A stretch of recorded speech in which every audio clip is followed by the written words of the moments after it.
In the vicinity of Washington, New Hampshire, there were two other men along with Frederick Wheeler who were instrumental in the history of the Sabbath: T.M. Preble and Cyrus Farnsworth. T.M. Preble wrote a tract entitled Tract, showing that the seventh day should be observed as a Sabbath. This tract was very influential, for it found its way to Parrot Hill, Maine, and also to the home of Joseph Bates.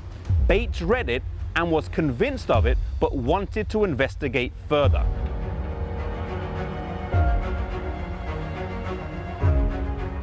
Joseph Bates heard about a group of Sabbath keepers in Washington, New Hampshire, and before making any major changes, he decided to visit.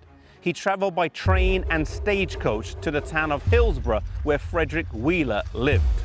Despite arriving at 10 p.m., he was invited in and said that he wanted to look at every argument in the Bible in favor of the Sabbath. That night, the two men studied together and talked until the morning. Joseph Bates took notes, and in the morning, they both knelt to pray and committed their lives to preaching on the Sabbath truth.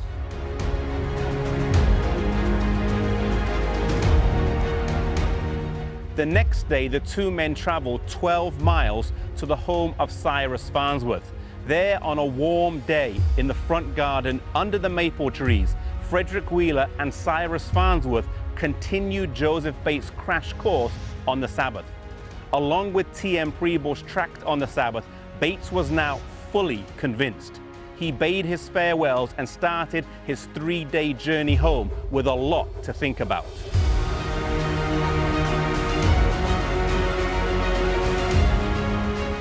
Arriving back in Fairhaven, he was walking home from the train depot when he met his neighbor, James Madison Monroe Hall, as he was crossing the bridge from New Bedford to Fairhaven.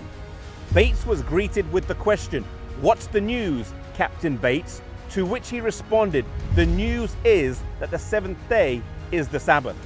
After a short conversation, Bates arranged to meet with Mr. Hall and the other Advent believers to study this subject out.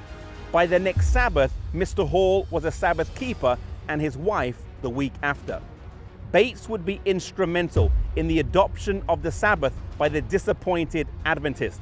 He had a special burden to teach on this subject, and the tracts he wrote would be instrumental in convincing many people, in particular James and Ellen White.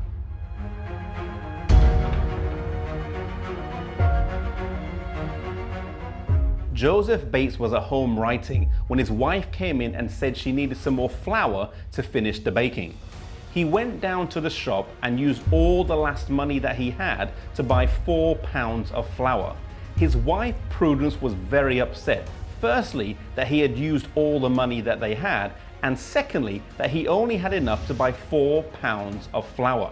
She asked him what he was going to do, to which he responded he was going to write a book on the Sabbath and spread it to the world. About half an hour later, he was impressed to go to the post office, and when he arrived, there was a letter for him. He didn't have enough money to even pay for the postage, but asked the postmaster if he would open it. When he did, he found there was a $10 bill inside, and he used this money to buy a more generous supply of groceries and also to arrange for the printing of his next tract.